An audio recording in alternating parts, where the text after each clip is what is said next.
So, I just got back from the Consumer Electronics Show in Las Vegas, and I gotta say, Thursday was a crazy day. We literally talked dash cameras for 12 hours straight.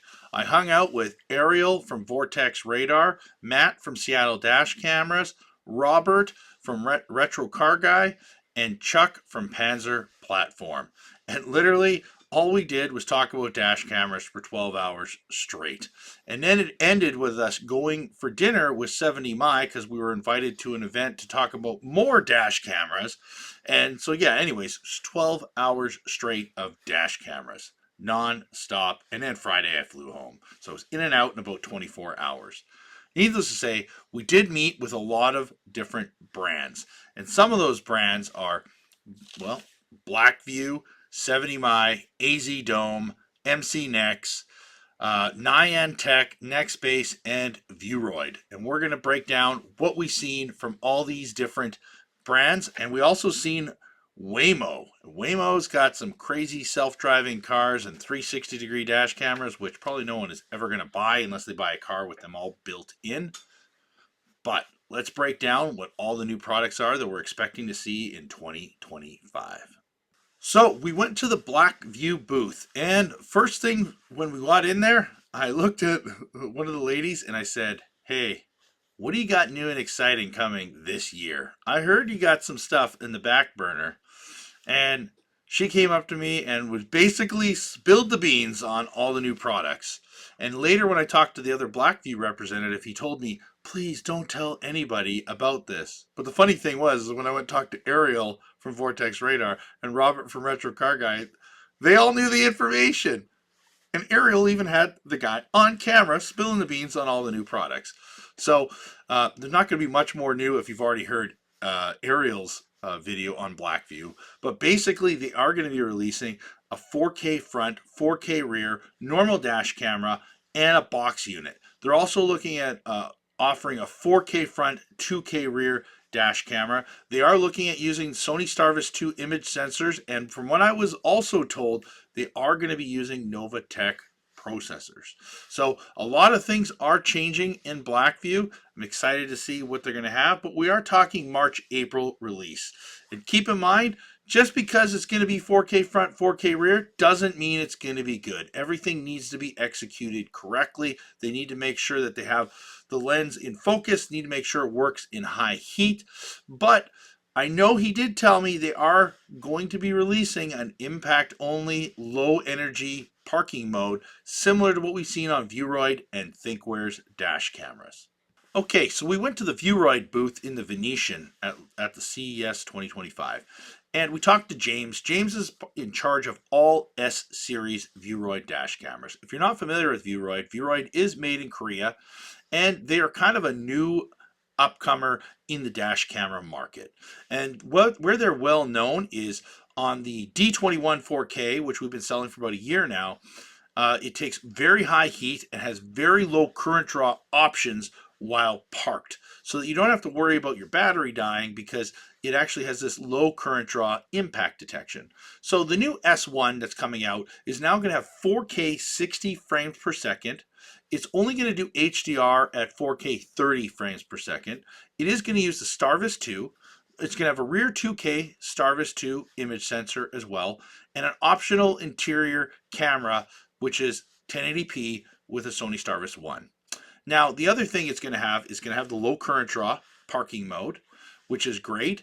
And it's going to have some new upgraded features that currently the D21 doesn't have. And we're hoping that they implement these features into the D21. So it actually has a delay of 30, 60, and 90 seconds so that it doesn't have any false alerts when you're getting out of the car. So it'll delay 30, 60, or 90 seconds before it goes into parking mode. So we'll see how that performs, but we're talking about April, May release on that actual product. I forgot to add, Vueroid's new S1 also is going to have AI-powered license plate restoration technology. So that will probably be pretty exciting. We might get one in our hands in March to actually start testing, just to see how it works and competes against like the A329 and some other products on the market. Either way, look forward to Vueroid in 2025. So we also seen Nextbase, and Nextbase did have some new products there. I did end up talking to some of their tech or engineers, and I had some conversations with them about how why are they still only using two-wire parking mode. And they actually told me that they've been selling lots in the UK. They don't see any issues with it. And we explained to them that we actually don't install any of the Nextbase products. And the reason why we don't is because a lot of newer vehicles don't have any ignition wires. A lot of newer vehicles are going to ignition sense. It's actually not safe to hook up to a lot of the newer vehicles on the market. They said that they don't see those issues in the UK. We had a good conversation because maybe some vehicles are built differently for the North American market. Famously, Mazda, BMW, and a few other vehicles don't have high current ignitions anymore. They only have ignition sense, which means you can't hook up a two-wire safely. And if you do, we've had times where customers told us just hook it up to constant power and ground. We do, but then their battery dies. How is that a good solution for the customer for a dash camera? And to me, we don't believe in delivering that. So that's why we don't support Nextbase. A lot of people do ask us why we don't support Nextbase. Either way, I've started the conversation with them. They've given me some contacts. I'm going to give them more information on what we're seeing in the North American market. And who knows, maybe they'll come up with a proper three-wire solution in the future. So 70 Mai. 70 Mai reached out to us a little over a month ago and asked if I would come to Las Vegas and join them for dinner. I originally told them no. I literally just got back from Vegas a month prior, and I was there for the SEMA show. I did not want to go back down to Vegas again. I've been to Vegas like 30 times, so it just felt like, oh, I'm going there again. Great. So, anyways, a week later, I ended up finding out Ariel from Vortex Radar's going, and Chuck from Panzer Platform, and Robert from Retro Car Guy's going. Matt from Seattle Dash Cam says he's probably going to go too. So I said, okay, fine. If everyone else is going, I guess I'll go. So we flew in, flew out. We ended up having dinner with 70 Mai. And for about 2.5 hours, I talked to one of the founders of 70 Mai. And I poured a lot of information into them over what the North American market wants to see.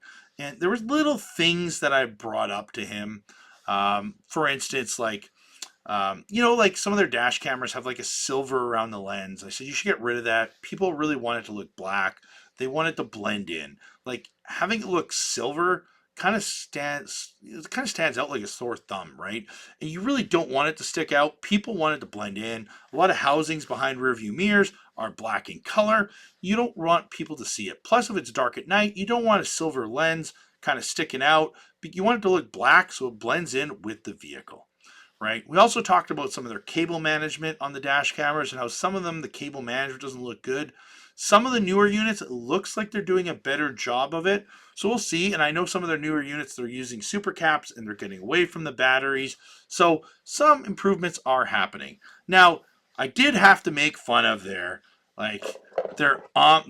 dash cam Omni because they said, what do I think about your dash cameras? And I said, this looks like something out of Pokemon.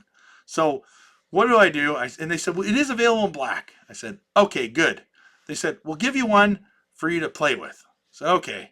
I get home. I'm thinking, I'm going to get the black one. No, got the Pokemon one. Now, my daughter says this looks like something from Among Us. So, if you have kids and you use Among Us, it's what it look like. Now, I will tell you this. I was told from the person who runs Reddit within the company that basically people are asking about this on Reddit. And, well, I got the 4K Starvis 2 70 Mai dash camera. And sooner or later, I'm going to play with it. So it'll probably end up on the channel, provided we don't find any challenges or anything with it, right, that are major. And we'll see how it compares to some other 4K dash cameras on the market. I do think it's kind of weird because it has some AI thing, and this thing will turn left and right and stuff. But hey, whom I know, I remember Ariel and I were talking. You know what?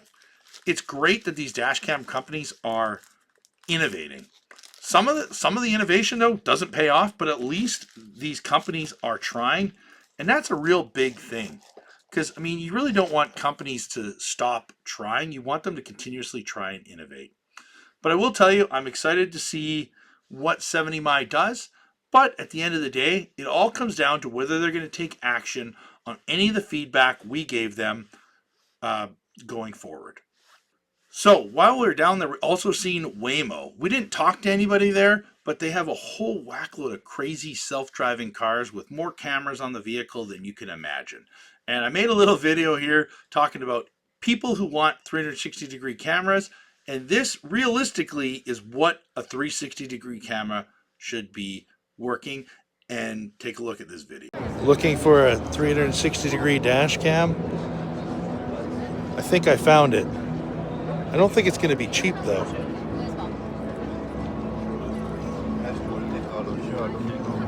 But don't worry, you guys want 360? That's right. And we don't need bonds to be screwed. Is that what you envision when you see a 360-degree camera? Probably not. You probably want it to be hidden. MCNEX. Now, no one has probably ever heard of this dash cam manufacturer before. They are from Korea. But the only reason why I even stumbled upon them is because I actually seen the CompuStar dash camera there, which a lot of people probably know this dash camera brand as Momento. Well, MCNEX is the actual manufacturer for that dash camera. So I actually got to spend a little bit of time talking to them. I found out it was made in Korea, which was great because I'll be honest, I just assumed it was made somewhere else and wasn't made in Korea. Now, the only concern I had about it when looking at the specs is it didn't actually say the front camera was 3840 by 2160. It was actually lower than that. So I'm not sure if their 4K camera will be a full true 4K. But what was interesting is the image sensor they're using, which I can't remember off the top of my head right now, but when I researched it, it's capable of up to 13 megapixels. Well, if it's capable of 13 megapixel, why are they using less than 3840 by 2160? So I'm a little confused by that.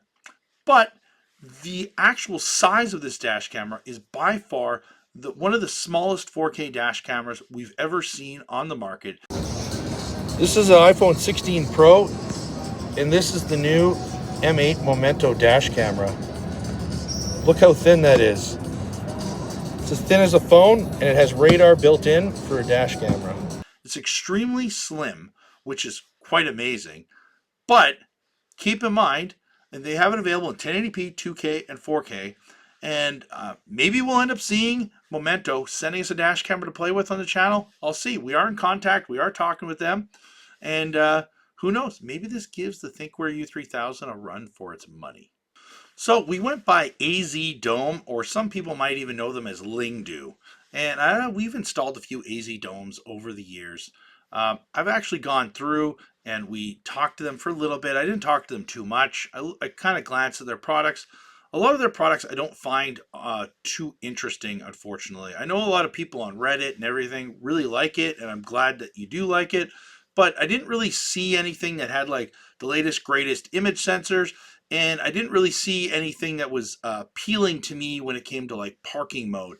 They weren't really giving me any feature set of what was going to make me being interested, unfortunately, in the product. But it doesn't mean that AZ Dome isn't right for you, but it's just not something that we offer here, and it's not something that really, unfortunately, got us excited when we were down at the CES show. Now here's some of the videos of just some of the cool stuff we've seen, like some self-walking robots, which was quite enjoyable. And we've seen a bunch of drones, a bunch of other cool stuff. Anyways, CES was fun. To be honest, there was way more dash cam manufacturers than we were expecting. I also forgot, we did talk to Garmin, but the people who we talked to at Garmin didn't seem to know their product that well, unfortunately. But Garmin is such a big company. They asked us, what could we improve? And I told them, front rear. Why are you not offering a proper front rear dash camera? You're missing the market. And people like us who install dash cameras every day, customers want front rear. They want it all in one. They want it simple. They don't want multiple dash cameras, multiple parking mode cables. So I like Garmin. I think the Garmin products are easy to use. That's what I hear from customers. But I feel like they're really missing the market. But people need to realize that Garmin is a very huge in the marine market. They're so huge, they bought JL Audio, and JL Audio does a whackload of marine. If you own a Mastercraft boat, you probably know what I'm talking about. So Garmin now owns JL Audio. So Garmin is continuously growing their grasp on the marine market. But marine really has nothing to do with me. We focus on dash cameras. I hope you enjoyed our video on the Consumer Electronics Show in 2025. Let me know in the comments what you're most excited about from the Consumer Electronics Show and from what you've seen coming forward in 2025 for dash cameras. I'm sure there'll be a lot more exciting things to come that I'm going to start hearing about in the coming weeks or coming months. Either way, don't forget to like and subscribe. Thanks again. Cheers.